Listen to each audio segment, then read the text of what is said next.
Muy buenas tardes tengan todos. Hoy 26 de noviembre de 2021. En esta ocasión tenemos el honor de tener al doctor David Vergara del Instituto de Ciencias Nucleares de la UNAM. Él nos visita virtualmente para presentar esta plática sobre cómo usar el tensor geométrico clásico y cuántico y su curvatura para describir tensiones de fase cuántica. Antes de dar la palabra, permítame decir brevemente que el doctor obtuvo su doctorado por la UNAM en el año 89. Sus áreas de interés eh, son principalmente cuantización de sistemas con concepciones, cuantización de teorías de norma, espacios fuzzy, información cuántica, geometría no conmutativa, teoría cuántica de campos y teorías de campo no conmutativas. Los invito a revisar su página oficial del Instituto de Ciencias Nucleares. Van a encontrar los proyectos en los que ha trabajado y las publicaciones seleccionadas, ¿no? Pues es un gusto tenerte aquí, David, en nuestro cierre de seminario del semestre, nuestra clausura. Y pues muchas gracias. Adelante, David. Ok, pues muchas gracias por la invitación, Pavel. Y pues, lo que les quiero mostrar es una herramienta que se ha desarrollado, pues, más o menos en los últimos 20 años, ¿ok? Donde precisamente se trata de hacer geometría, ¿no? O sea, con la mecánica cuántica, ¿ok? O sea, es costumbre, digamos, bueno, a nosotros, digamos, cuando yo estudiaba, pues precisamente uno podía distinguir entre una teoría geométrica como la relatividad general o cosas por el estilo, y pues precisamente las cosas que estaban basadas en la teoría, eh, en la mecánica cuántica, pues le decían a uno que uno no podía, digamos, hacer una descripción geométrica porque precisamente pues tenía el hecho de que no podíamos definir trayectorias y entonces en ese sentido pues como que no tenía sentido hacer precisamente geometría, digamos, ¿ok?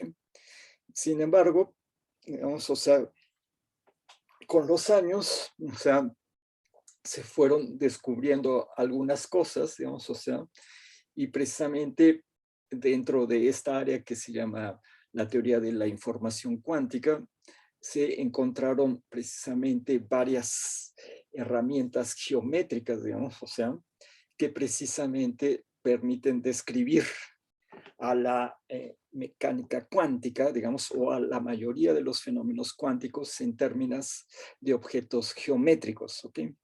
Y uno de esos objetos geométricos es precisamente el tensor geométrico cuántico, digamos, ¿ok?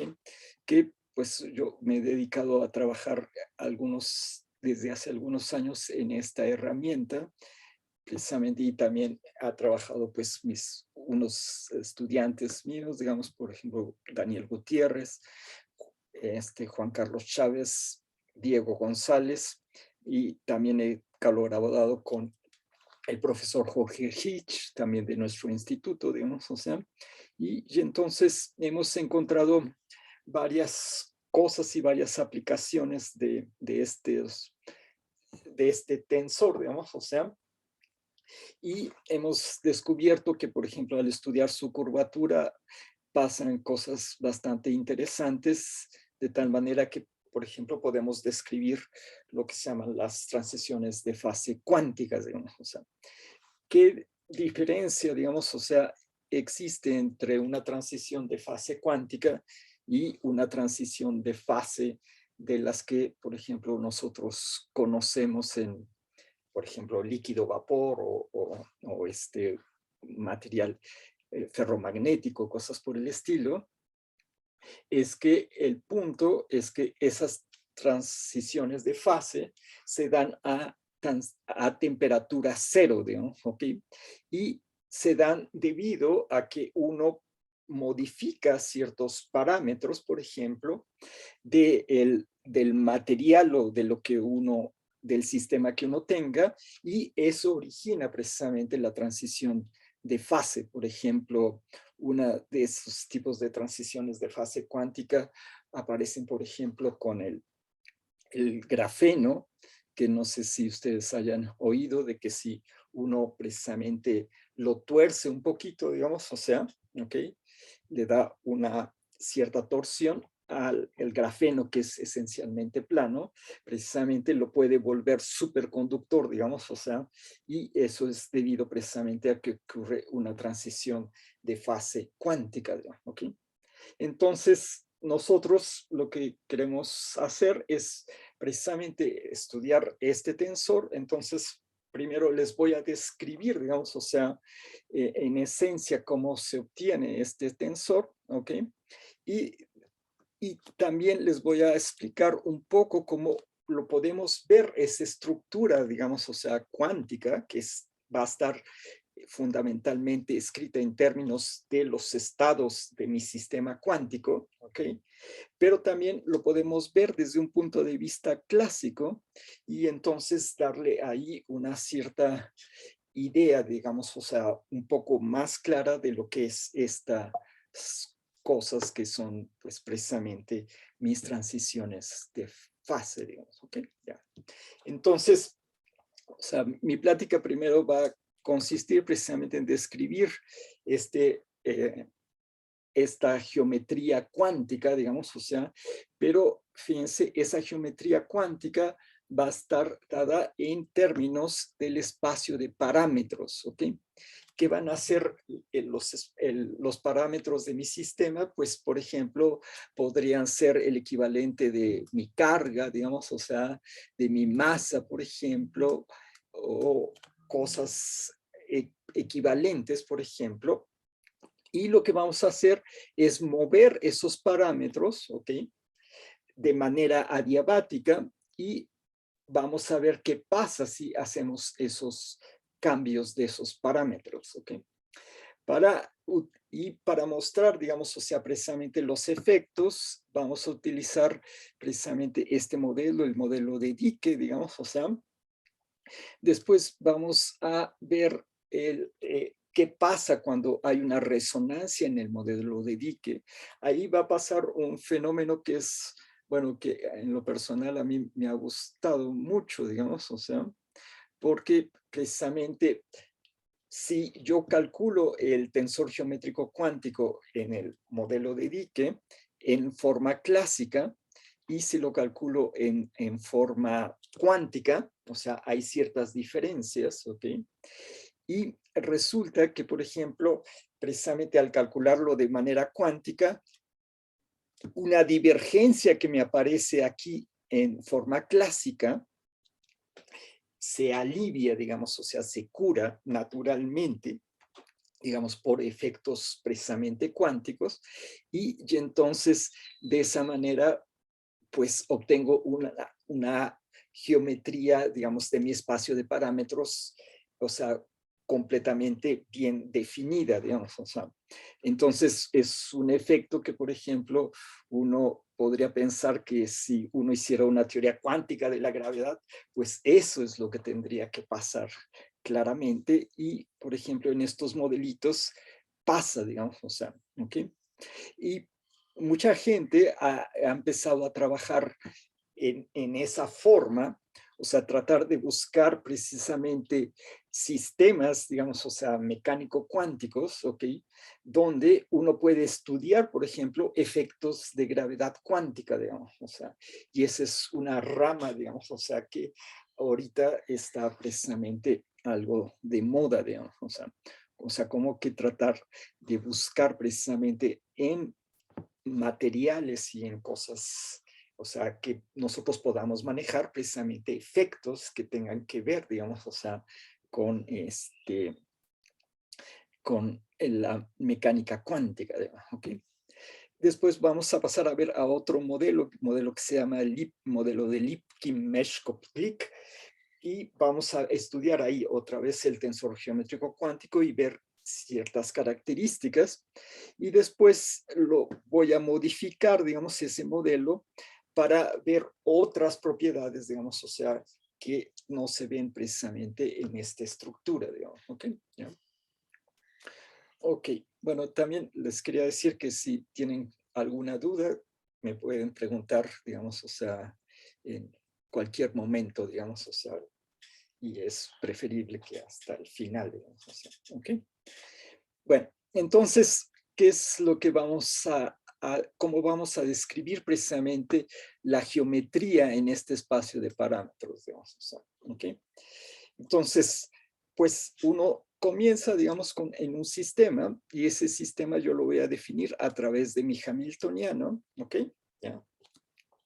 Sé que ese hamiltoniano, digamos, clásicamente satisface precisamente un álgebra de Poisson, digamos, o sea, y tengo una estructura, digamos, o sea, un paréntesis de Poisson, y ese me da el delta IJ, que es equivalente precisamente a mis conmutadores de la mecánica cuántica, digamos, ¿ok? Ya. Y ahora, ¿qué es lo que vamos a hacer, digamos? O sea, pues lo que vamos a hacer es considerar precisamente lo que les decía, un espacio de parámetros de mi teoría, o sea, este hamiltoniano, además de depender de P y de Q, también depende precisamente de estos parámetros alfa A, digamos. O sea, ¿ok? Entonces, tenemos vivos esos parámetros, ¿ok? ¿Y qué es lo que queremos hacer? O sea, pues clásicamente, precisamente lo que vamos a querer hacer es hacer pequeñas traslaciones precisamente en esos parámetros, digamos. O sea, entonces hacemos traslaciones en los parámetros y entonces mis coordenadas Q y mi coordenada P van a sufrir, digamos, o sea, una cierta deformación que precisamente es proporcional, digamos, a la deformación que yo hice en mi espacio de parámetros, ¿ok? ¿Ya? Y acá el punto es tratar de identificar estas parciales, fíjense, ¿ok? En términos de un generador de la transformación, digamos, o sea, ¿ok? ¿Ya? O sea, aquí pues solamente hice un desarrollo de Taylor, ¿no? ¿Ok?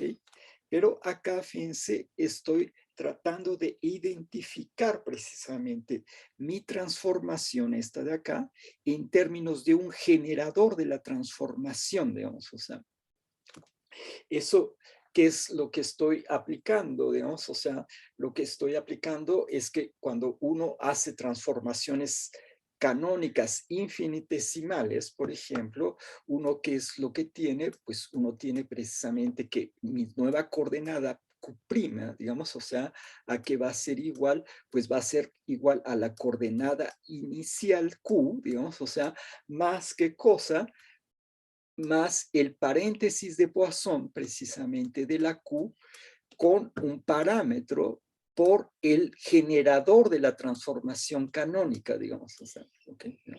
O sea, eso es lo que estoy aplicando aquí, digamos, o sea, fundamentalmente. Y entonces lo que quiero es ver esencialmente, fíjense, aquí tengo transformación de cualquier parámetro y entonces cuál va a ser mi generador de esa transformación. O sea, ¿okay? Entonces, por ejemplo, el caso simple más conocido es que si hago una traslación en el tiempo, ¿no? ¿Ok? O sea, ese es mi parámetro ahora, es el tiempo, ¿ok? Y entonces, pues esto precisamente queda aquí. Aquí queda mi velocidad, digamos, o sea, fíjense, Q punto, digamos, o sea, y entonces eso lo voy a escribir en términos de mi generador. ¿Y qué va a ser mi generador? Pues es precisamente mi hamiltoniano, porque sé que precisamente Q punto es precisamente el paréntesis de Poisson de Q con H, digamos. ¿Okay? Entonces, precisamente el generador de las traslaciones en el tiempo, pues es precisamente mi hamiltoniano, digamos. ¿Okay? ¿Ya? Entonces, de esa manera, uno puede identificar precisamente el tipo de generadores que tenemos bajo qué parámetro movimos, digamos. O sea, por ejemplo, si yo hago una rotación, pues, ¿qué es lo que voy a encontrar? Que mi generador, pues, es el momento angular, digamos. O sea, ¿ok? ¿Ya? aquí es un poco distinto a esas transformaciones, digamos, porque precisamente lo que estamos haciendo es mover ciertos parámetros de mi teoría, digamos, o sea, pero quiero encontrar esos generadores, digamos, ¿okay? Entonces, en mecánica, usualmente, digamos, o sea, cuando yo tengo un generador de una transformación canónica, precisamente tengo estas relaciones, digamos, o sea, que precisamente el momento es la parcial precisamente de mi generador, digamos, o sea, de mi función generadora con respecto precisamente a mi coordenada. Claro que yo podría hacer una transformación también, o sea, en lugar de definir la P a través de mi transformación, definir, por ejemplo, la Q, digamos, o sea, eso se puede intercambiar, digamos, o sea, naturalmente, digamos, o sea. Ok, entonces, ahora, imagínense que, fíjense, yo hago esta transformación y ahora la voy a identificar en términos de mi generador, así, ok. Y entonces, fíjense, esa transformación, digamos, esta parcial de acá, si sustituyo precisamente mi F, ¿no? Ok, en términos del P, se puede reescribir de esta manera, lo cual esencialmente me dice, fíjense, que esto de acá, mi generador es como la derivada parcial precisamente con respecto a los parámetros de mi, de mi generador F, de mi función generadora F. ¿Okay? Es interesante ver que en este sentido, siempre este generador, digamos, o sea, fíjense, es lo que, por ejemplo, nosotros en electrodinámica llamamos que es pura norma. ¿Por qué? Porque precisamente su campo asociado, su curvatura, digamos, o sea, es directamente igual a cero, digamos, o sea, ¿ok? Entonces, lo que nosotros quisiéramos, por ejemplo, y eso va a ser, digamos, o sea, el análogo, fíjense, de lo que se llama la curvatura de Berry, es encontrar cosas, digamos, o sea, que no satisfagan precisamente, que me va a dar lo que va a ser precisamente la curvatura, o sea, que yo obtenga una curvatura distinta de cero, digamos, o sea, ¿ok? ¿Ya?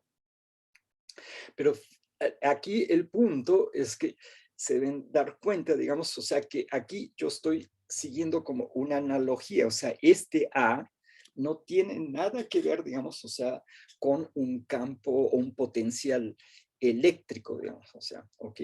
Es solamente una analogía lo que yo estoy diciendo, y así también voy a hacer la analogía en el sentido cuántico, fíjense, ¿ok? Y entonces voy a encontrar, digamos, o sea, precisamente una conexión A, digamos, o sea, en mi sentido cuántico, y esa conexión es la que se conoce precisamente como la conexión de Berry, digamos, ¿ok? Entonces, ahora, precisamente todo lo que vimos antes es clásico, ¿ok? Ahora lo voy a hacer de manera cuántica, digamos, o sea, pero esencialmente voy a tratar de hacer lo mismo, digamos, o sea, ¿ok? Pero en el sentido cuántico, pues, ¿qué es lo que uno define? Pues precisamente uno define mis estados cuánticos, digamos, ¿ok? ¿Ok? Y entonces, ¿qué es lo que voy a hacer? Pues lo que voy a hacer es precisamente esos estados cuánticos, pues están en términos de ciertos parámetros. Por ejemplo, en el caso de un oscilador armónico, pues voy a tener la masa, digamos, o sea, y la omega, por ejemplo, ¿no? Y mis estados, pues precisamente dependen de la masa y de la omega, digamos, ¿ok? ¿Ya? Y entonces, ¿qué es lo que vamos a hacer, digamos? O sea, pues precisamente voy a hacer un desplazamiento en ese espacio de parámetros, ¿ok? ¿Ya? ¿Ok? Y entonces voy a definir mi estado transformado, digamos, precisamente parto del original y ahora lo transformo aquí en mi espacio de parámetros. ¿Okay? ¿Ya? Entonces, aquí vamos a usar una de las herramientas precisamente de la información cuántica y que se llama la fidelidad. ¿Ok? ¿Ya? ¿Y qué es la fidelidad cuántica? Digamos? O sea, pues la idea de la fidelidad es que uno comienza con un estado, digamos, o sea, phi lambda, digamos, o sea, y lo quiere comparar, digamos, o sea, con el estado trasladado, digamos, o sea, y cómo lo compara a través de mi producto interno, ¿sí? O sea, yo comparo, digamos, o sea, mi estado inicial con otro estado que lo moví, digamos, o sea, con respecto a, ya tiene nuevos parámetros, o sea, ¿ok? Y después, ¿qué hago? Le saco la norma, digamos, o sea, porque esta cantidad no necesariamente es real, digamos, o sea, ¿ok? ¿Ya?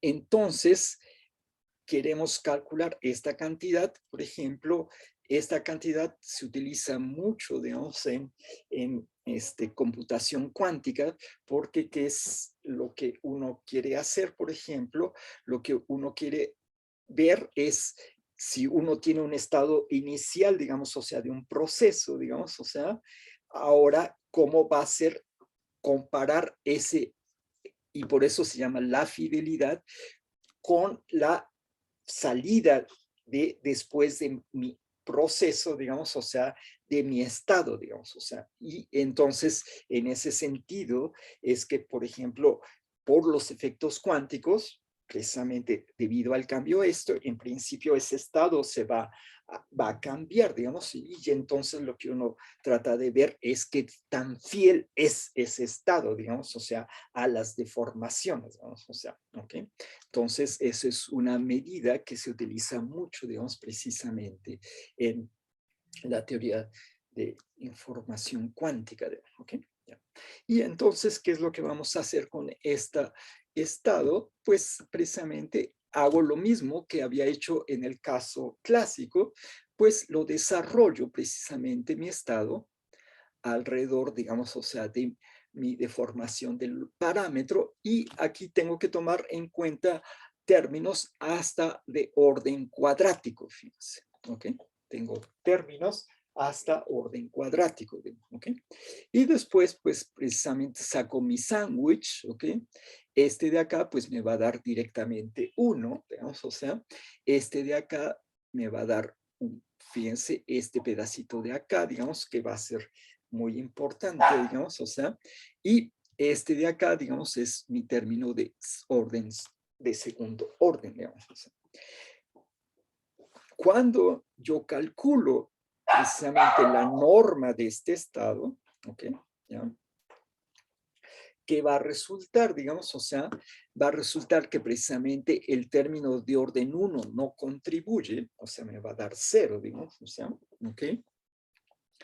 Y los términos de orden 2 van a estar multiplicados por algo, digamos, o sea, ¿ok? Y este algo es precisamente lo que se llama el tensor geométrico cuántico, digamos, o sea, ¿ok? Esta cantidad, digamos, o sea, ¿ok? ¿No? Entonces, fíjense, ese tensor geométrico cuántico depende precisamente de las derivadas con respecto a mis parámetros de los estados, ¿ok? Y fundamentalmente este tensor consta de dos pedazos, digamos, o sea, fíjense, este que tiene dos derivadas y estos que son esencialmente una derivada solamente en cada uno de los términos, digamos, o sea. El punto es que uno puede hacer una deducción de esta cantidad, digamos, o sea, y lo que uno puede definir precisamente una distancia entre estados, digamos, o sea, y lo que uno se da cuenta es que esa distancia entre estados, digamos, o sea, va a resultar como que este pedacito, digamos, o sea, pero resulta que este pedacito de acá no es invariante ante transformaciones de los parámetros. ¿Eso qué quiere decir? Que nosotros sabemos precisamente que la mecánica cuántica, por ejemplo, es invariante precisamente ante transformaciones de fase, digamos. Que ¿eso qué quiere decir? Quiere decir que precisamente mi teoría no no son tan importantes los estados, sino que en principio lo que es más importante son los rayos, digamos, o sea, porque todos los rayos son equivalentes precisamente bajo una transformación de norma, pero fíjense, esta transformación de norma en este sentido va a depender de los parámetros, ¿ok? ¿Ya? Y va a resultar que precisamente este tensor geométrico cuántico ya completo, digamos, o sea, con este cacho y este de acá, ese va a ser invariante precisamente ante esas transformaciones de norma, digamos, o sea, ¿ok? Aquí, fíjense, le llamo transformaciones de norma porque depende de mis parámetros, o sea, ¿ok? ¿Ya? Estos de acá van a depender del parámetro, ¿ok? ¿Ya? ¿Ok?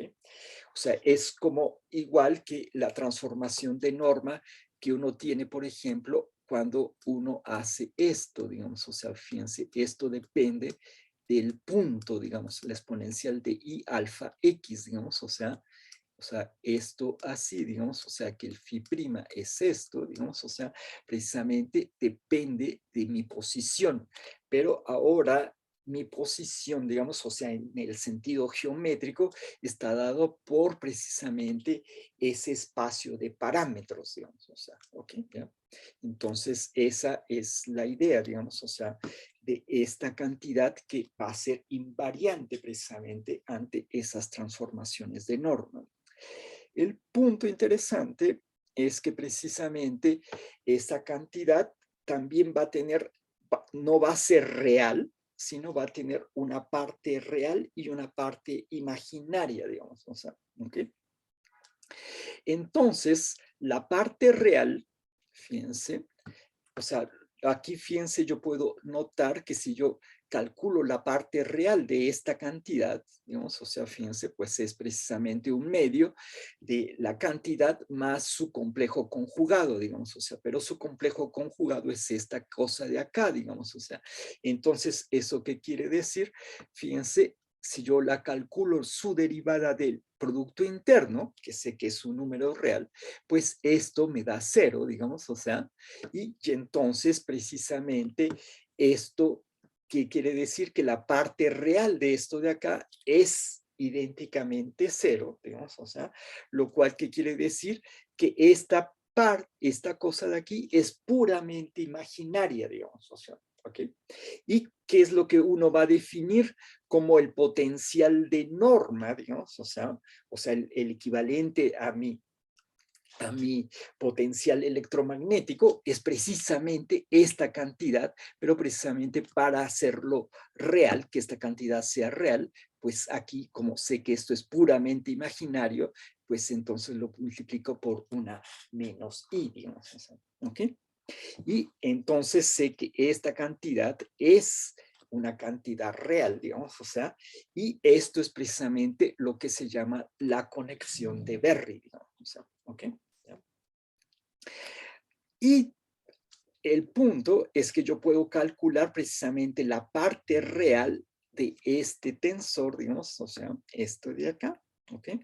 ¿Y qué es lo que me va a resultar, digamos? O sea, pues me va a resultar que es precisamente la cosa que es simétrica, fíjense, en los índices acá, este término es simétrico, o sea, la parte real es un elemento simétrico, digamos, o sea, y entonces ¿cómo le vamos a llamar a esa parte real?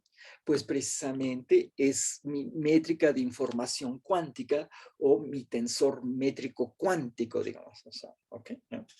Pero fíjense, este tensor, digamos, o sea, que es una distancia, digamos, pero es, o sea, va a poder usarse para medir distancias, pero esas distancias están donde en mi espacio de parámetros, digamos, o sea, no tienen nada que ver fundamentalmente con mis distancias de el espacio físico, digamos, o sea, de las X's, digamos, o sea, ok, de las cuales también dependen mis estados, digamos, o sea, sino que esta está definida, esta distancia está definida en mi espacio de parámetros, digamos, o sea, ok, ¿ya?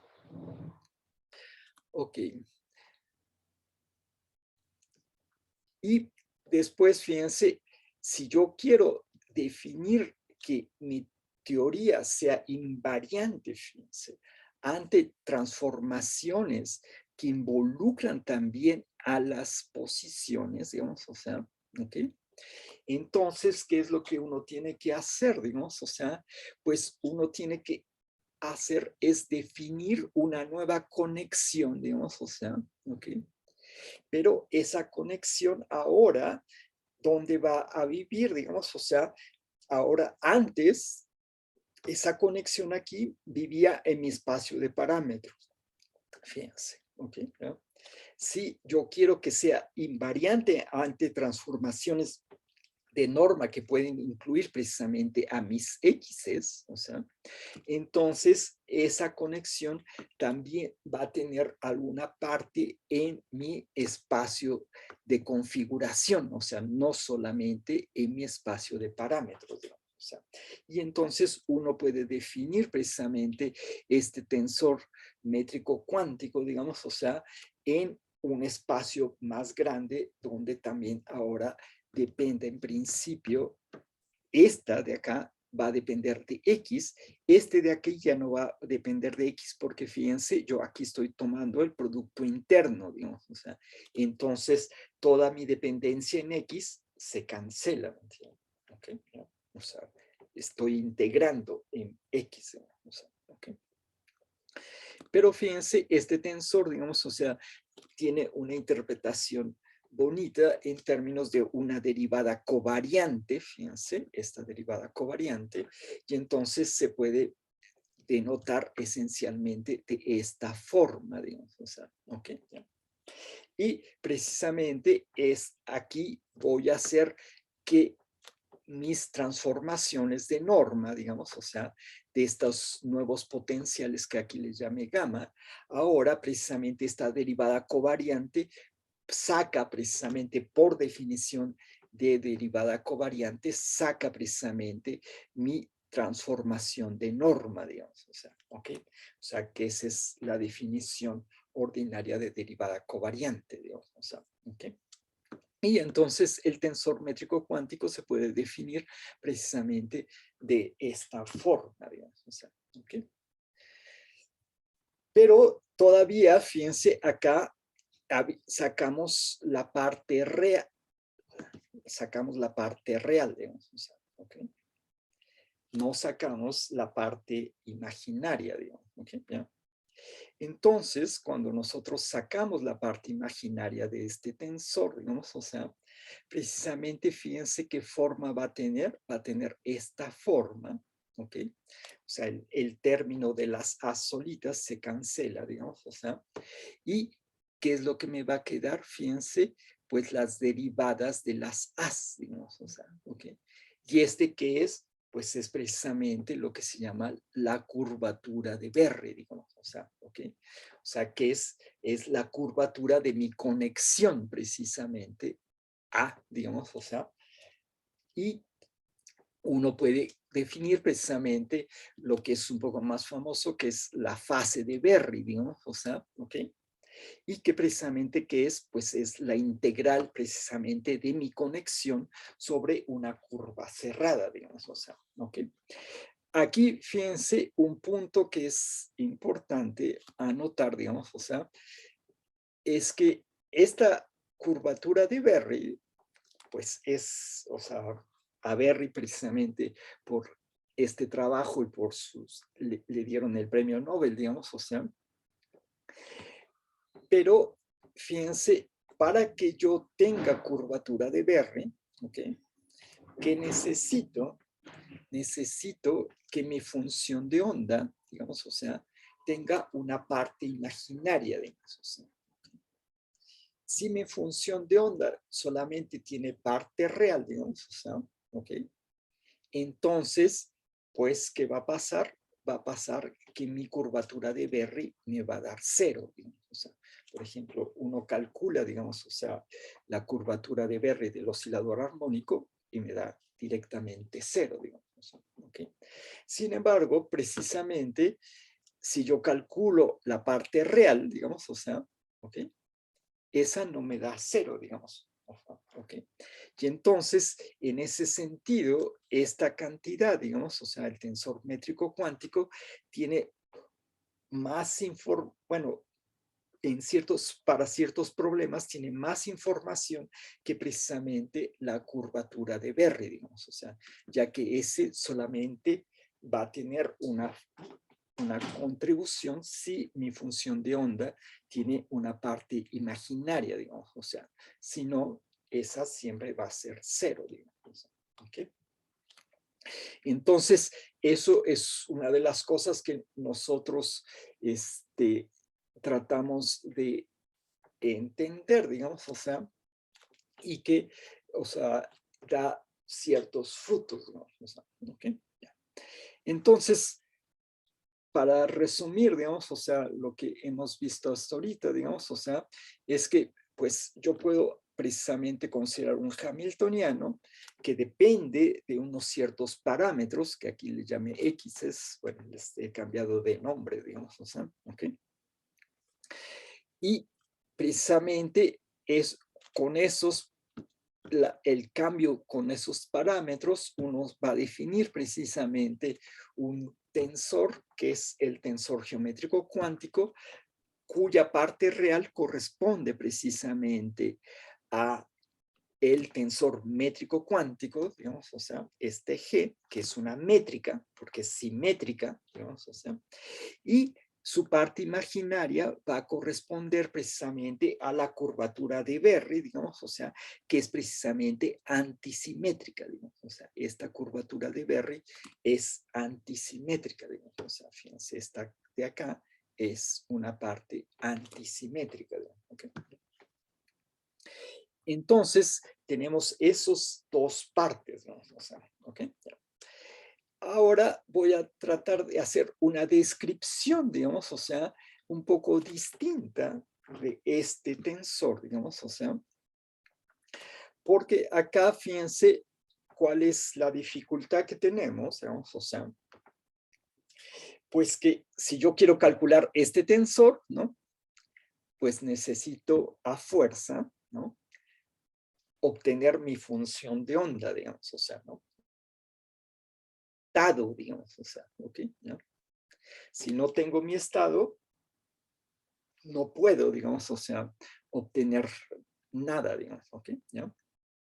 Entonces, precisamente, quisiera ver si yo pudiera obtener, por ejemplo, es que el número de sistemas para los cuales uno tiene precisamente una solución exacta, digamos, o sea, de la función de onda, es muy reducido y entonces, ¿qué quisiéramos tener? Pues quisiéramos tener como un método perturbativo precisamente para obtener este tensor, digamos, o sea, que no necesariamente ya tengamos la solución exacta de mi problema mecánico cuántico, digamos, o sea, ¿okay?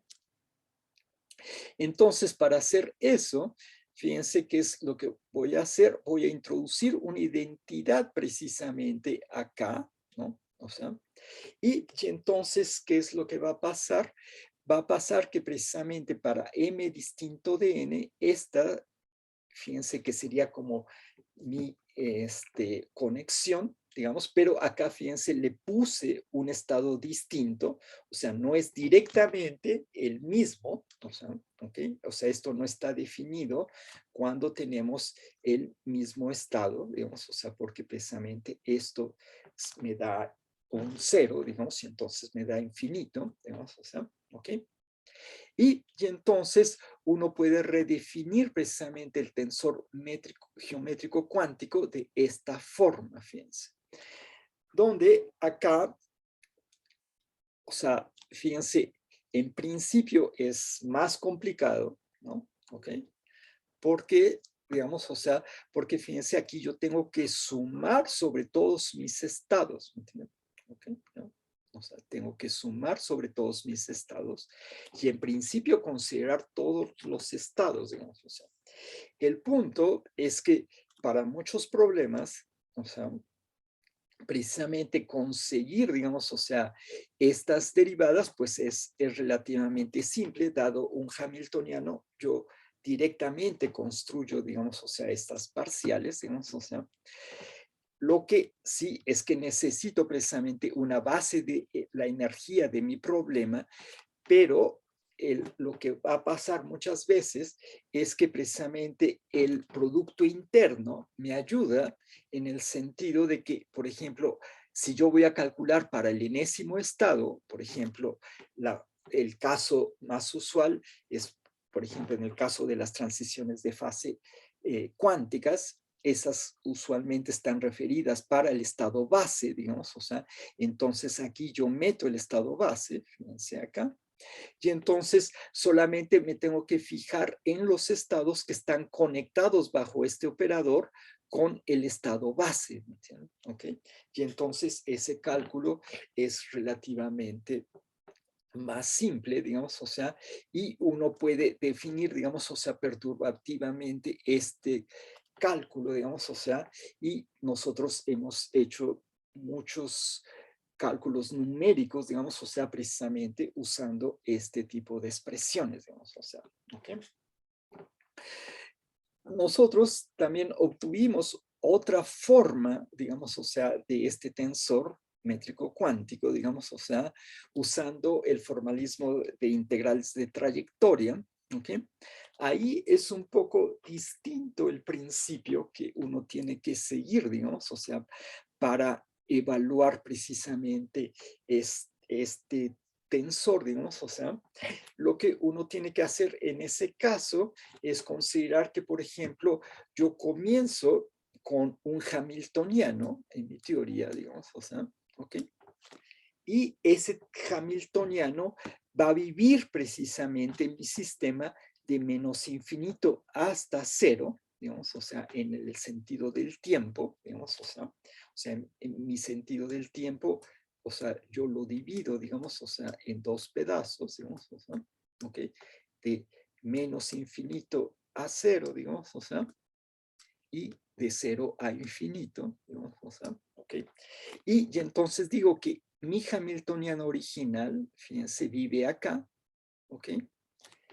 Y este es el hamiltoniano perturbado, donde precisamente mi perturbación, digamos, o sea, es proporcional precisamente a esta delta de H, que va a ser esa delta de H, pues va a ser precisamente mi derivada del hamiltoniano con respecto a los parámetros, ¿ok? Multiplicado precisamente por mi variación de los parámetros, digamos, o sea, ¿ok? ¿Ya? O sea, por la delta de la XA, ¿ya? Así, ¿ok? Y entonces ese término, digamos, o sea, precisamente voy a decir que vive acá, y entonces uno hace el proceso del cálculo de la pad integral y resulta que precisamente esta misma cantidad, digamos, o sea, que es la fidelidad, o sea, expresada, digamos, o sea, esta cantidad que les escribí acá, digamos, o sea, esta fidelidad, digamos, o sea, yo la puedo reescribir en términos de las pad integrals, digamos, o sea, y precisamente al final, ¿qué es lo que va uno a obtener? Va uno a obtener esta expresión, digamos, o sea, ¿ok? Y fíjense, esta expresión es bastante útil, digamos, o sea, ¿en qué sentido?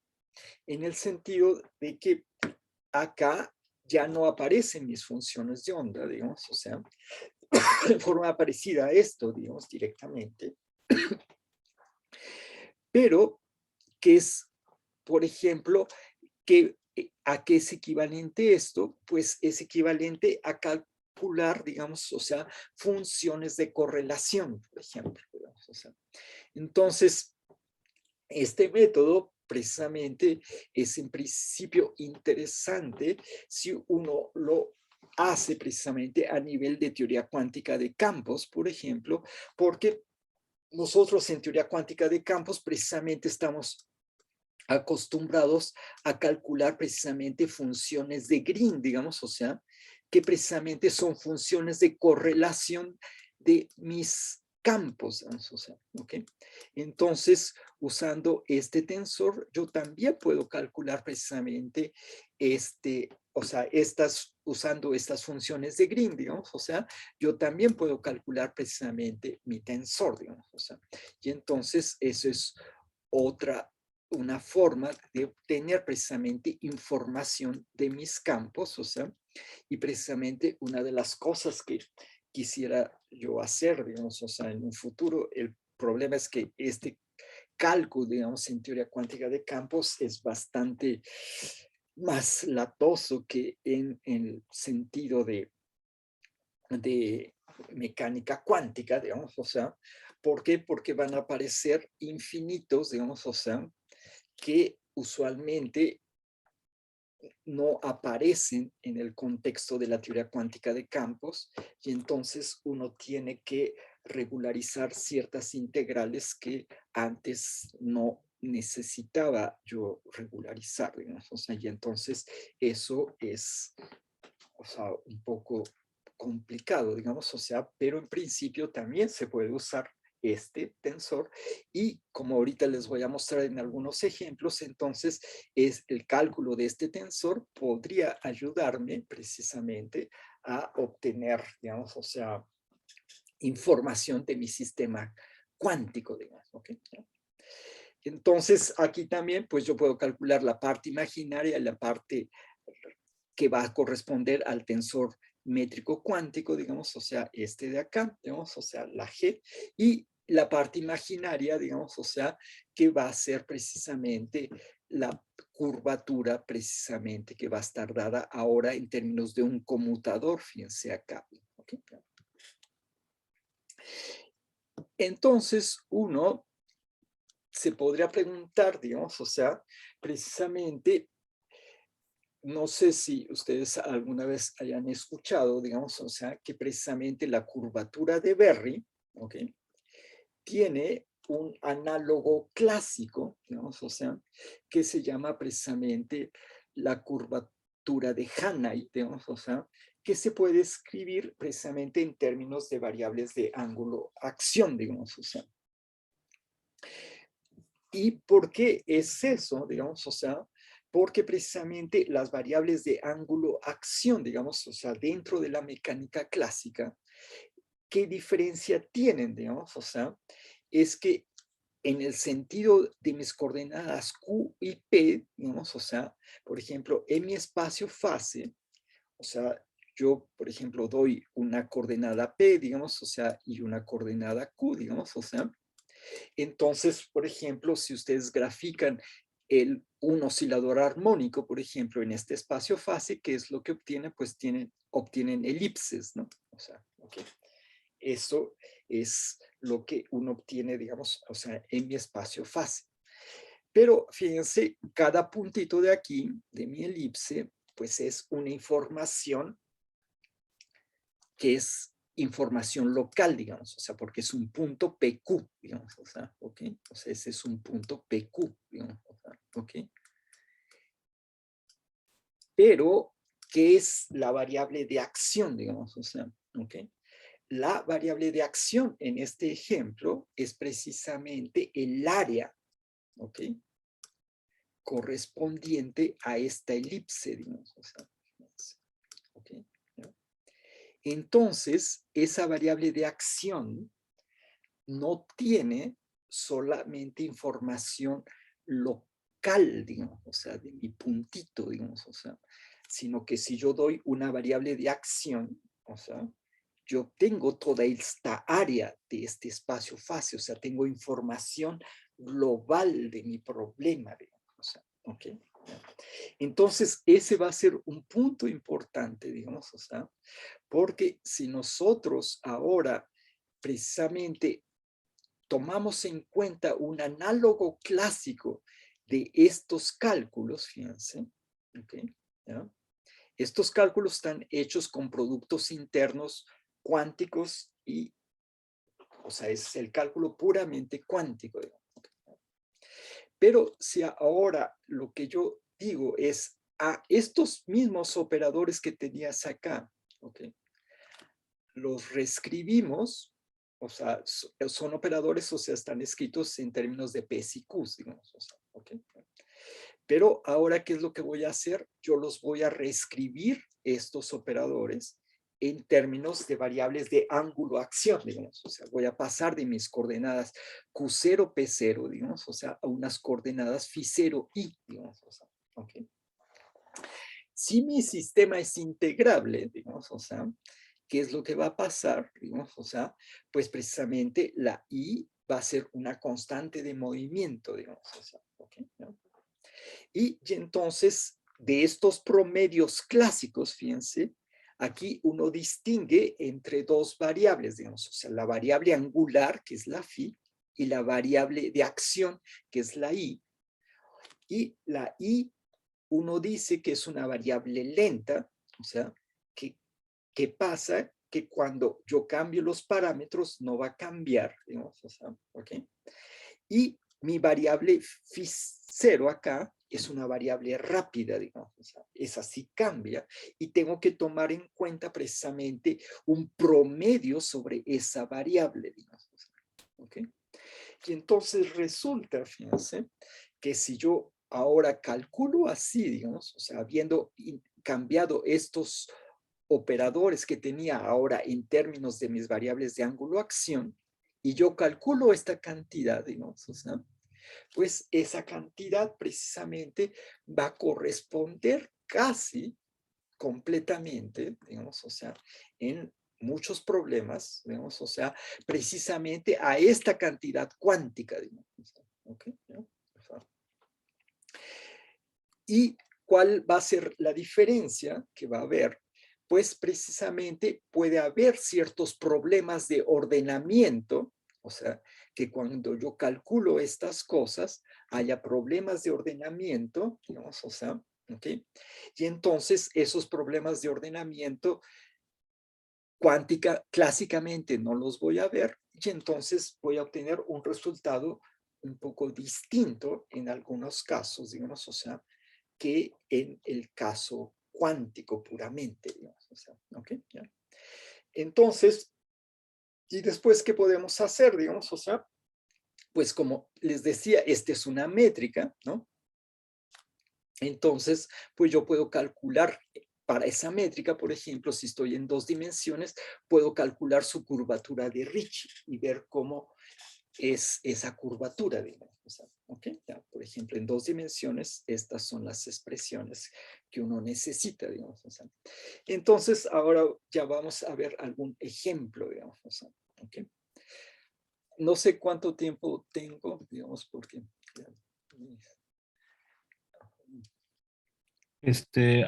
Adelante, ¿cómo cuánto necesitas, David?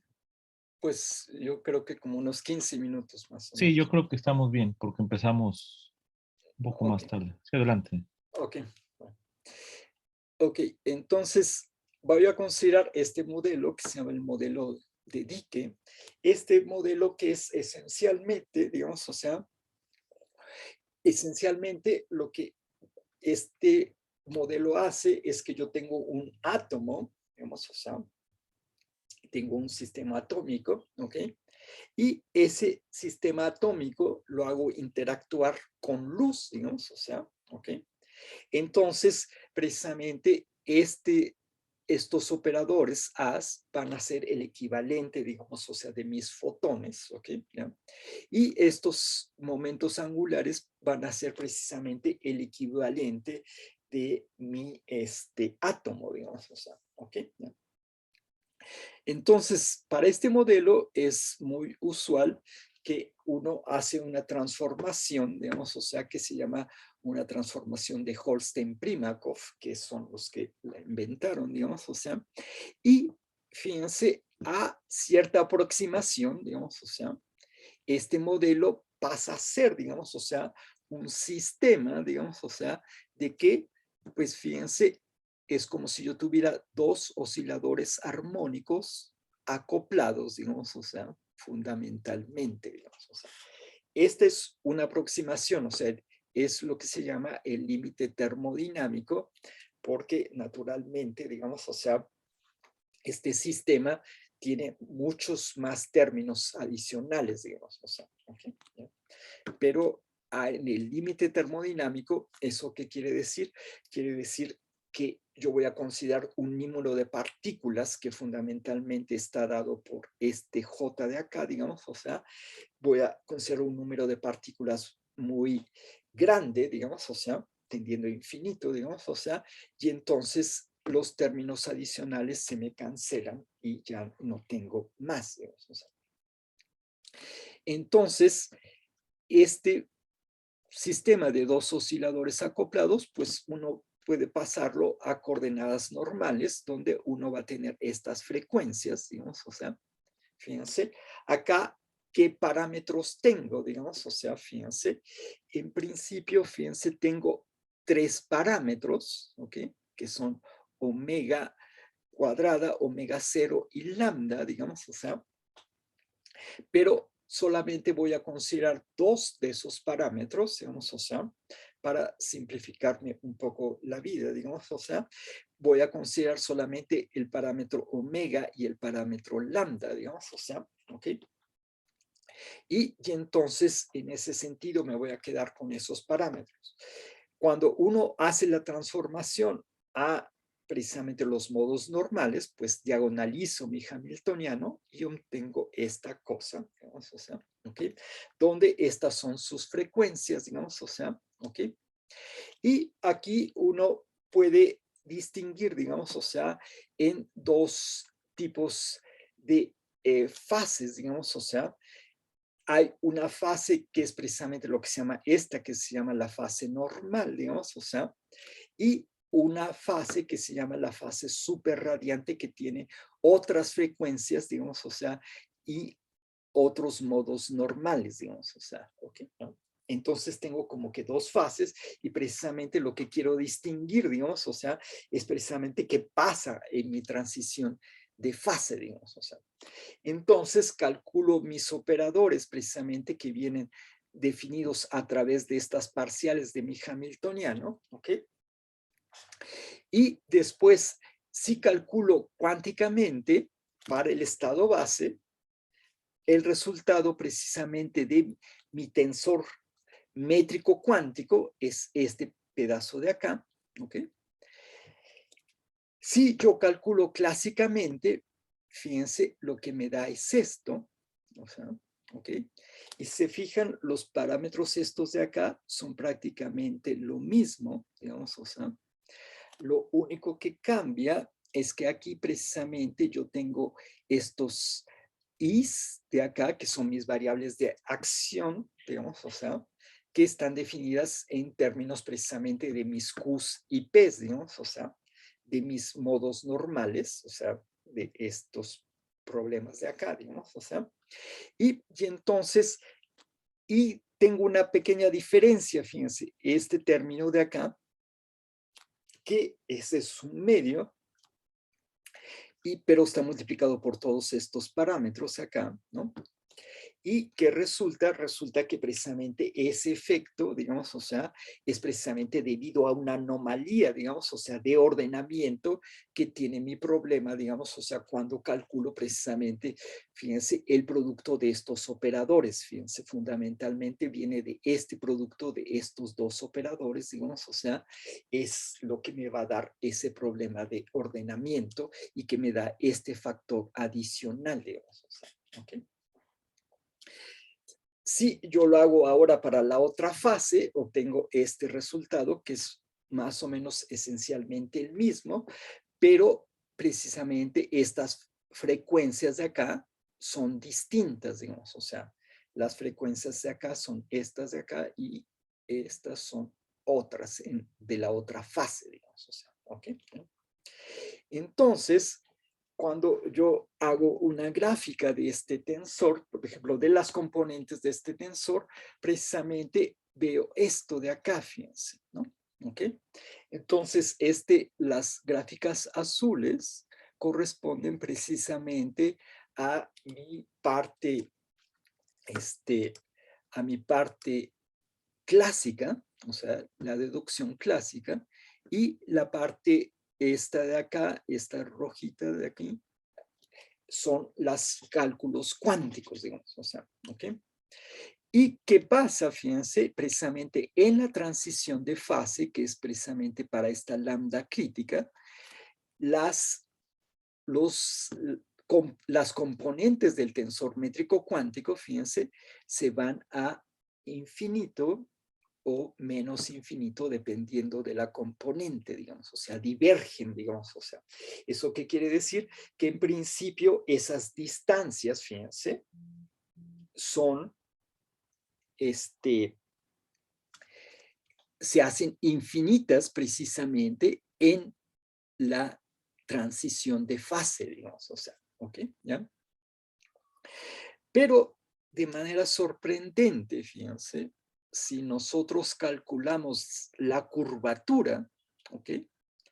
En la transición de fase, fíjense, no sufre ese problema, digamos, o sea, ¿ok? ¿Ya? Esa, la curvatura, digamos, o sea, tiene solamente un pequeño cambio, digamos, o sea, aquí, por ejemplo, es continuo, digamos, o sea, entre el cálculo de una fase y el cálculo de la otra, la curvatura precisamente es continua, digamos. Entonces, fíjense, ¿eso qué quiere decir? Que eso es algo realmente sorprendente, digamos, o sea, para la gente, digamos, o sea, que hace geometría usualmente, digamos, o sea, ¿qué es lo que diría? Que precisamente esta transición de fase, en el sentido, esta transición de fase cuántica, digamos, o sea, ok, fíjense, depende de qué, del sistema de coordenadas que yo elegí, digamos, o sea, ok, porque precisamente estos son mis parámetros, ¿me entiendes? O sea, estos son los parámetros que yo tengo, digamos, o sea, entonces si yo cambio de parámetros, ok, precisamente una medida que es invariante, que es independiente del sistema de coordenadas, es precisamente la curvatura, digamos. ¿Okay? Pero entonces, ¿eso qué quiere decir? Quiere decir que en principio yo podría elegir un sistema de coordenadas donde precisamente esa distancia no se vaya a infinito, digamos. O sea, ¿okay? ¿Okay? Claro que estos son los parámetros originales de mi problema, ¿me entiendes? ¿Okay? ¿Ya? Okay. Entonces, en ese sentido, como que a la mecánica cuántica le gusta, digamos, o sea, los parámetros que yo puse originalmente en mi hamiltoniano, digamos. O sea, si yo los cambio, o sea, hago una transformación de parámetros, que en este sentido es equivalente a la transformación de coordenadas, o sea, las cosas pueden cambiar drásticamente en el sentido de su evolución, digamos, cuando yo mueva ese parámetro, digamos. Okay, ¿ya? Porque precisamente su curvatura no es divergente, digamos, o sea, precisamente en la transición de fase, digamos. Okay, ¿ya?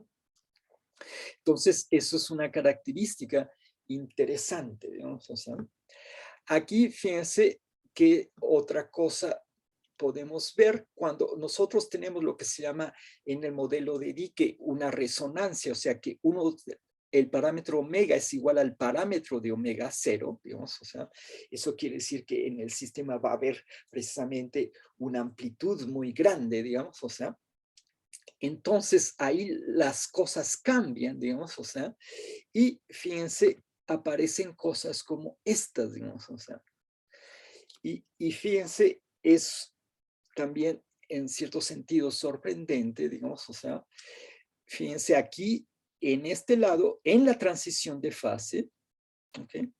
Mi método clásico y el cuántico siguen siendo más o menos equivalentes, digamos, o sea, ¿okay? ¿Ya? ¿Okay? Aquí tal cual, digamos, o sea, y aquí también para la curvatura, digamos, o sea, pero lejos, fíjense, de la transición de fase, el método clásico da un resultado completamente distinto. Por ejemplo, aquí la G11 se va creciendo, mientras que el método cuántico va a cero, digamos. O sea, ¿okay? Y ese tiene un efecto precisamente radical en la curvatura, fíjense. ¿Okay? Aquí la curvatura en el método cuántico se va a cero, digamos, o sea, mientras que en el método clásico se va a menos infinito, digamos, o sea, ¿ok? Diverge, digamos, o sea. Entonces, esto es lo que les decía, digamos, o sea, que por ejemplo aquí es un modelito donde los efectos cuánticos precisamente me quitan, digamos, o sea, mis singularidades en la curvatura clásica. Okay, ¿no? Entonces, esto es un modelito precisamente que en principio dice que la cuántica sí puede resolver precisamente este tipo de problemas que, por ejemplo, uno tiene, digamos, o sea, con las singularidades en relatividad general, digamos. O sea, okay, ¿no? Ok, entonces ahora pasamos al siguiente modelo. O sea, este es el modelo que se llama de Lipkin-Meshkov-Glick, digamos, o sea, este tiene precisamente un espacio-fase definido de esta forma y tiene dos fases también, digamos, como el modelo de Dicke, digamos, o sea, una fase donde es precisamente como un oscilador armónico común y corriente, digamos, o sea, ¿ok?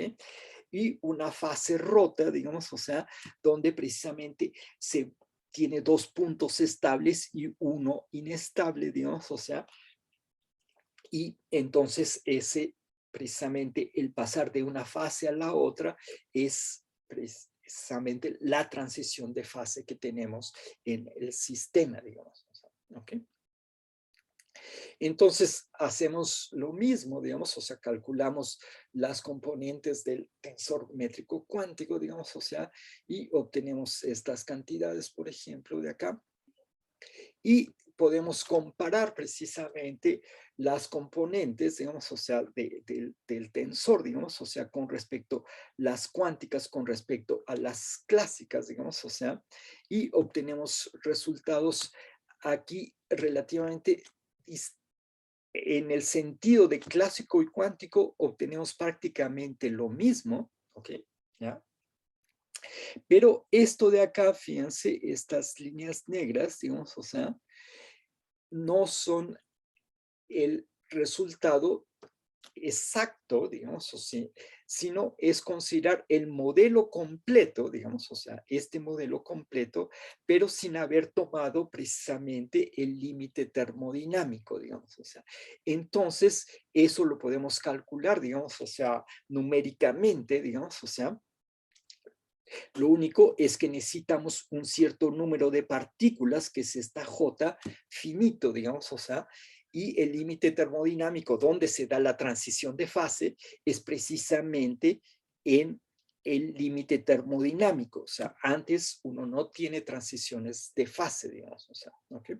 Y entonces precisamente ocurren cosas como esta, digamos, o sea, precisamente las métricas no se van a infinito, sino que suben, digamos, o sea, tienen máximos y después, o sea, tienen un comportamiento similar al resultado, digamos, o sea, analítico que uno obtiene, digamos, en el límite cuando J tiende a infinito, digamos, o sea, nada más que este es exacto, digamos, mientras que el otro no es exacto, digamos, en el sentido del cálculo, digamos, o sea.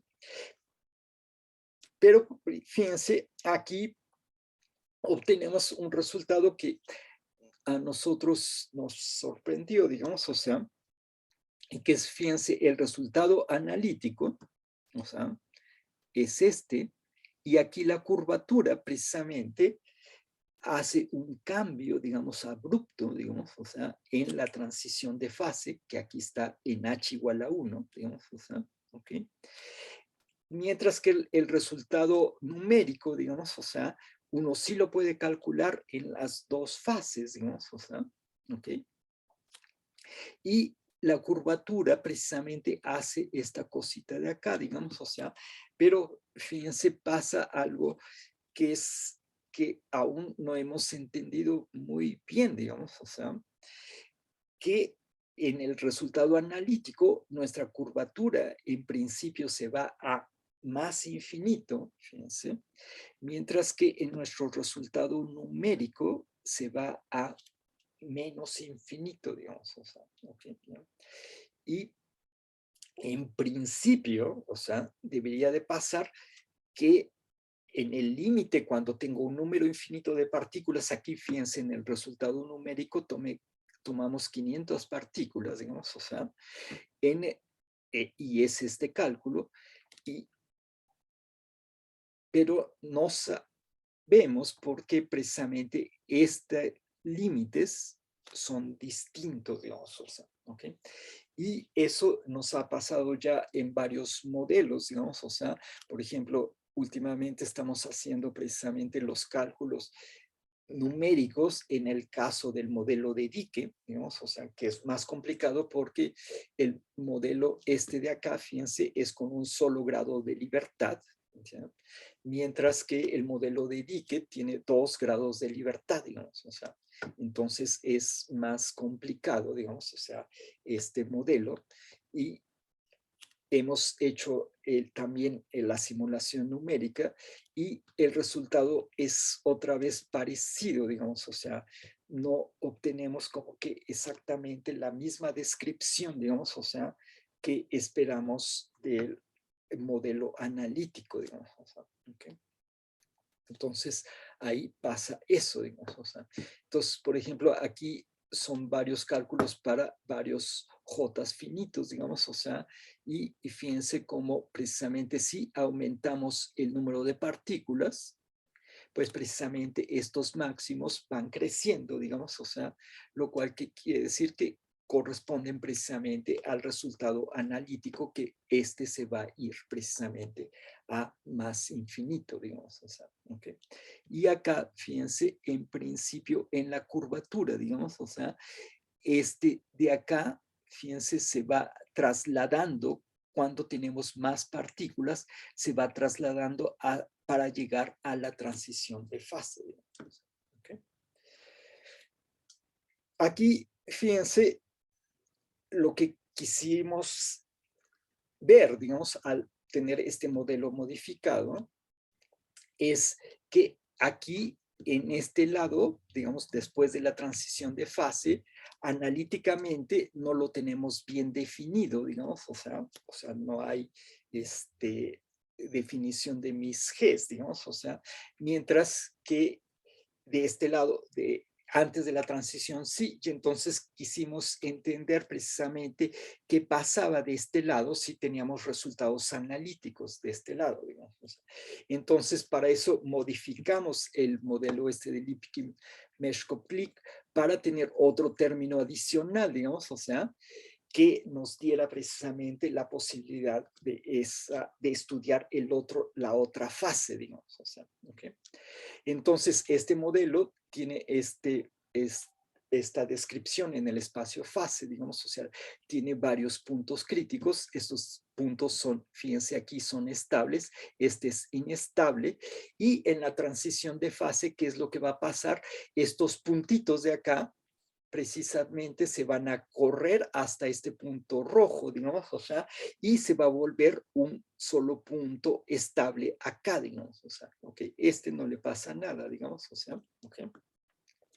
Entonces, eso es lo que tratamos ahora de analizar, digamos, o sea, qué pasa precisamente cuando pasamos de esta fase a esta fase, digamos, o sea, ok, ¿no? Y entonces uno puede hacer el estudio numérico, por ejemplo, del estado base, y ese estado base se comporta muy bien, digamos, casi da lo mismo, digamos, o sea, la curvatura no idéntico, aunque fíjense, este es el resultado numérico y este es el resultado analítico. El analítico es -4, tiene curvatura constante, digamos, o sea, y este de acá, pues fíjense, vale 3.98 por ahí, digamos, o sea, entonces casi es 4, digamos, o sea, entonces en ese sentido el estado base se comporta muy bien, digamos, o sea, pero el estado que precisamente corresponde a el estado base va a corresponder precisamente a este puntito de acá, ¿ok? Pero el estado que tiene la transición de fase es corresponde en este caso a un estado excitado, digamos, o sea, ¿ok? Y ahí precisamente pasan cosas chistosas, digamos, o sea, por ejemplo, en el sentido analítico, o sea, uno calcula a través de este hamiltoniano, digamos, o sea, ¿ok? Y que resulta que precisamente uno tiene una curvatura de Berry, digamos, o sea, ¿ok? ¿Por qué? Porque precisamente tiene uno este término cruzado, fíjense, y ese término cruzado precisamente da origen a una función de onda precisamente con parte imaginaria, digamos, o sea, ¿ok? ¿Ya? Lo que es interesante es que eso nosotros, si uno lo calcula directamente desde estos operadores que tenemos acá, numéricamente, esa parte imaginaria nunca va a aparecer, digamos, o sea, ¿ok? Y entonces, numéricamente, esa curvatura de Berry siempre va a ser cero, mientras que analíticamente aparece, digamos, o sea, debido esencialmente a la transformación, digamos, o sea. Entonces, cómo nosotros transformamos también puede dar origen precisamente a esas curvaturas. ¿Okay? Okay. Y entonces uno puede hacer el análisis numérico y analítico y precisamente hay un resultado que es interesante, digamos, o sea, que precisamente en el resultado numérico, fíjense, aparece este máximo adicional, digamos, o sea, ¿ok? Que no aparece numérica, analíticamente, analíticamente se va casi a cero, digamos, o sea.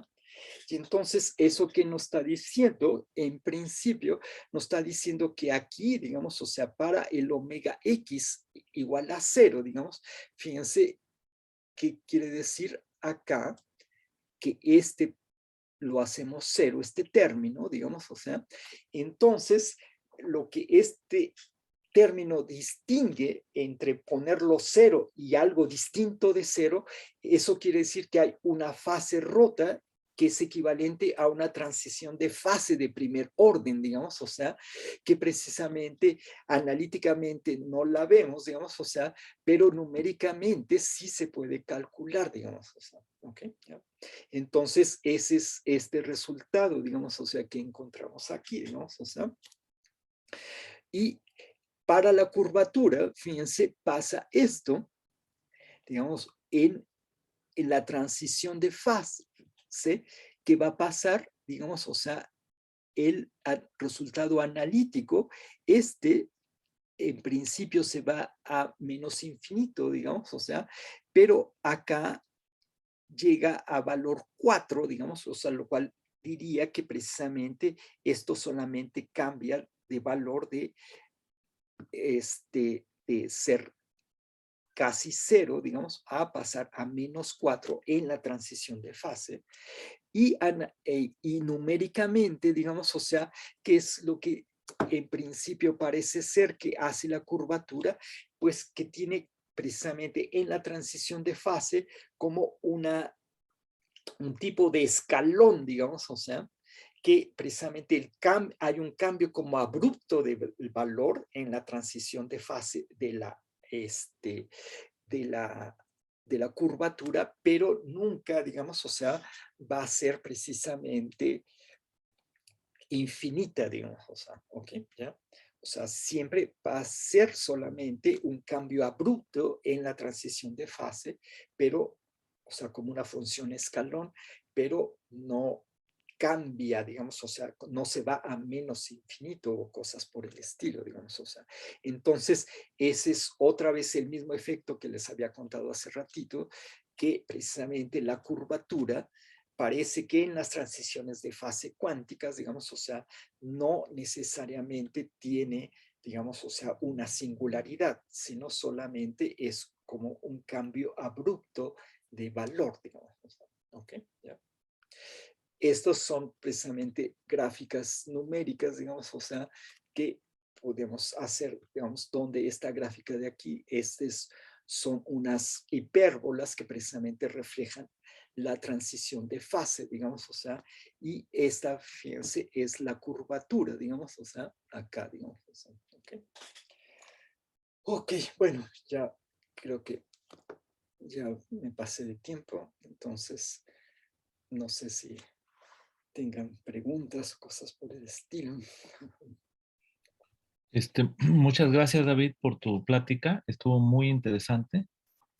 Vamos a pasar ahora a la sección de preguntas. No sé si alguien tenga alguna pregunta.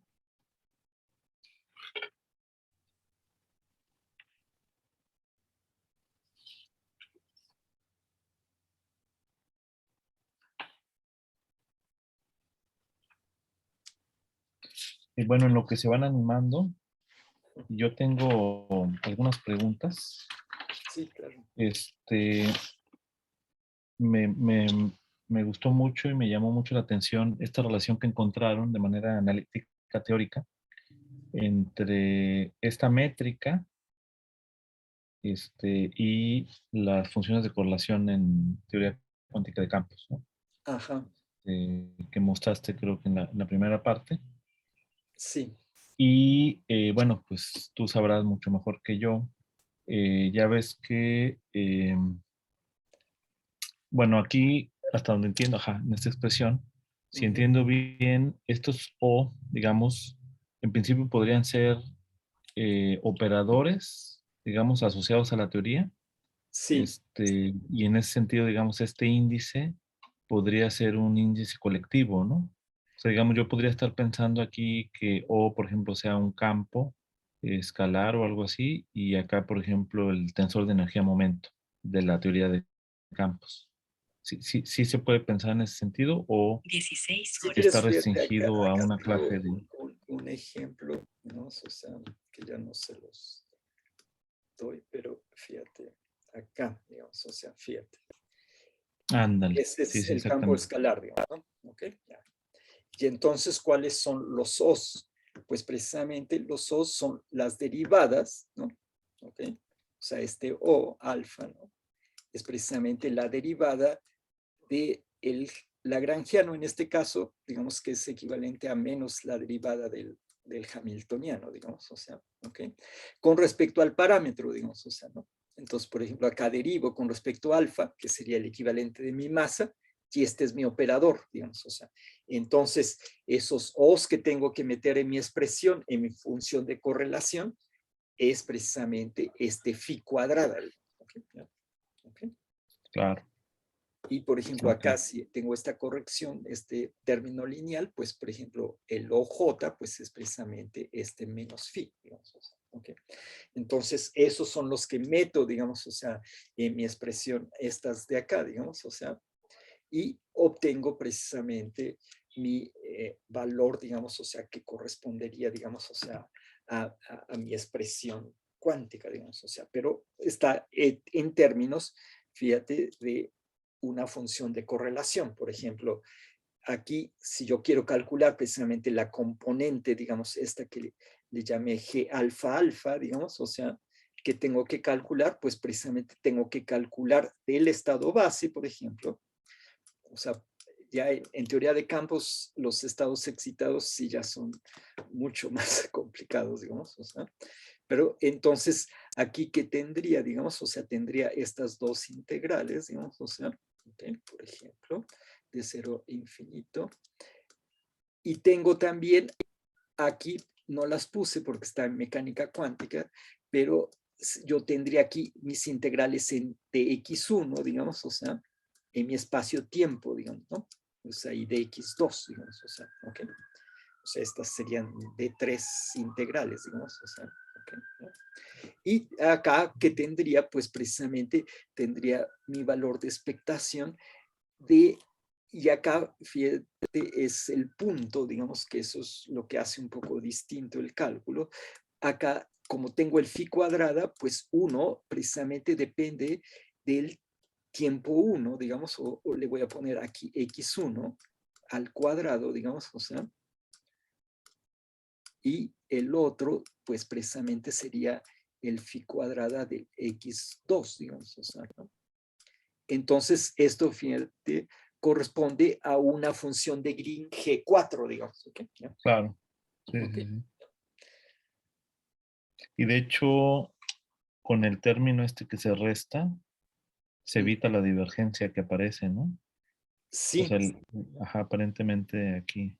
Ahora, por ejemplo, aquí en este contexto, ya que mencionas la teoría de campo escalar, Ujú, por ejemplo, si uno considera la teoría lambda phi 4, ¿no? La teoría de Landau-Ginsburg, ujú, pues esta tiene una transición de fase que, como sabes, ¿no? Para describir líquido-gas, transición ferromagnética, ujú. de alguna manera el G, digamos, va a capturar claramente la información de esa transición de fase, pero mi pregunta sería, cantidades como la curvatura, que son invariantes ante difeomorfismos o de reparametrización, ¿capturan alguna información física o solamente ayudan a describir desde una perspectiva distinta geométrica? En este caso, por ejemplo, la tensión de fase líquido-gas. O sea, en principio, o sea, lo que nosotros hemos visto del, de los ejemplos estos de mecánica cuántica es que precisamente la curvatura sí nos da indicación, digamos, o sea, de la transición de fase, digamos, o sea, pero, digamos, o sea, el punto que no pasa lo mismo que, por ejemplo, en el sentido de las transiciones de fase térmicas, digamos, o sea, en las transiciones de fase térmicas, cuando uno hace el equivalente del cálculo de la métrica en el sentido térmico, digamos, o sea, ahí sí va a haber, digamos, una singularidad precisamente en la curvatura, digamos, o sea, ¿ok? Pero aquí en la transición de fase cuántica no, digamos, o sea, hay un cambio como abrupto de valor, digamos, o sea, ¿ok? Y eso es lo que nosotros hemos visto, bueno, en los ejemplos que nosotros hemos considerado, digamos. O sea, la Ok, gente no ok. calcula mucho la curvatura, se queda usualmente en, en las componentes, ni siquiera a veces calcula muchas componentes, solamente calcula una o dos, digamos. O sea, pero entonces, formalmente, si ya calculamos la curvatura, ajá, obtenemos cierta información, digamos, o sea, pero parece ser, digamos, o sea, y a nosotros precisamente haciendo el cálculo numérico nos ha costado mucho trabajo, digamos, o sea, precisamente el cálculo de la curvatura, digamos, o sea, ahí necesitamos como que mucha más precisión, digamos, o sea, y mucho más, hacer el análisis con mucho más detalle para obtener precisamente estas gráficas, ¿no? O sea, eh, con respecto al cálculo, este, ¿cómo se llama? Numérico de las componentes es mucho más fácil que el de la curvatura, digamos, o sea, pero como no ves la Sí, sí, sí. curvatura, pues es cuadrática en derivadas, ¿no? Entonces, Sí, eso sí, sí. implica numéricamente bastante más trabajo, digamos. Sí, sí, sí. Bueno, y aprovechando que está aquí esta diapositiva, aquí encuentras una curvatura de Berry distinta de cero. Sí. Entonces esto me lleva a pensar en, digamos, ya ves que está este modelo de Haldane en materia condensada Ujú. y digamos, calculan ahí la curvatura de Berry y su integral, que sería como el número de Chern, está relacionado con la conductividad eléctrica en este caso Sí. y pueden estudiar, por ejemplo, una tensión de fase de un aislante a un semiconductor. Ujú. Entonces la pregunta aquí es, ¿ustedes pueden calcular, digamos, el número de Chern asociado? Y si esa, o sea, digamos, si tú puedes describir esa transición cuántica en este caso, en términos de ese número de Chern. O sea, si da información de algo, ¿no?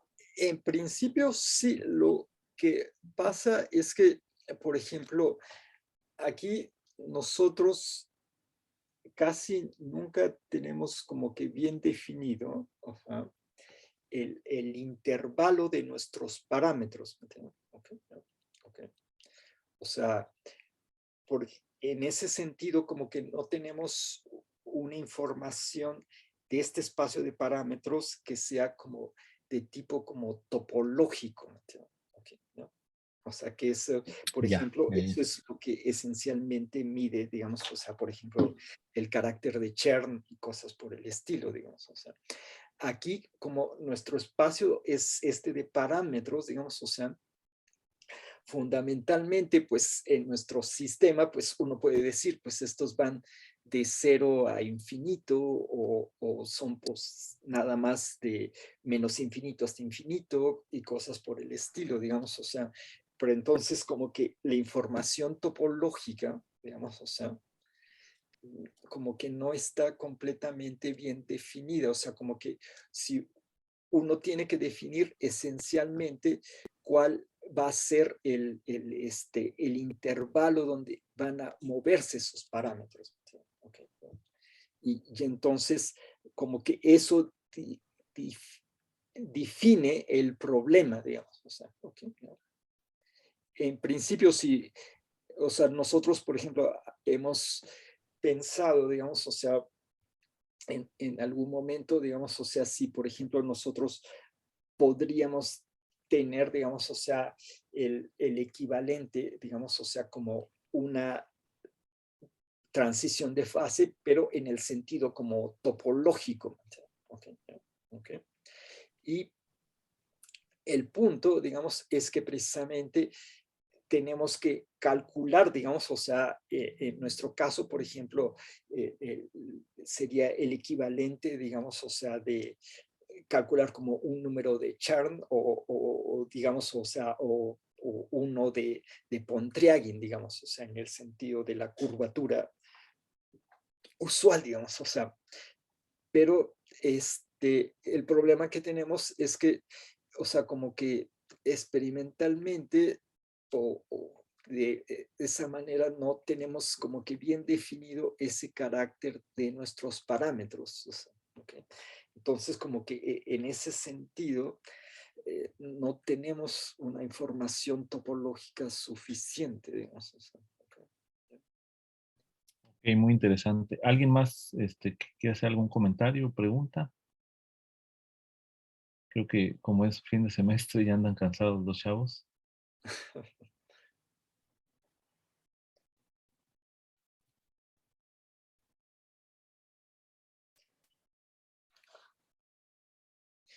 Sí, bueno, los invito a cualquier pregunta que si quieren hacerme a través del correo electrónico, cosas por el estilo, pues me lo pueden hacer, digamos, o sea, yo estoy abierto precisamente a cualquier tipo de comentarios, digamos, o sea, también, por ejemplo, una de las cosas que les digo que estamos haciendo es considerar, por ejemplo, aquí consideramos variaciones en los parámetros, ¿no?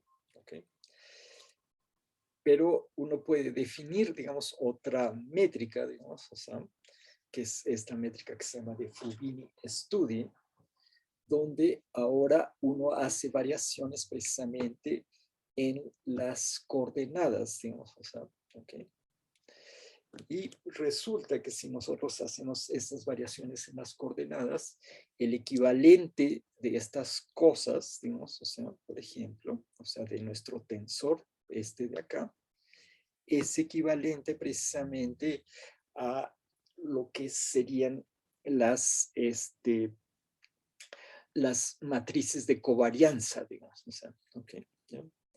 Y entonces, por ejemplo, ahí lo que hemos visto es que en el caso de estados gaussianos, por ejemplo, nosotros podemos reproducir en el sentido clásico, por ejemplo, cosas como una medida de enredamiento, por ejemplo, como la pureza o ¿cómo se llama? O la entropía de von Neumann, por ejemplo.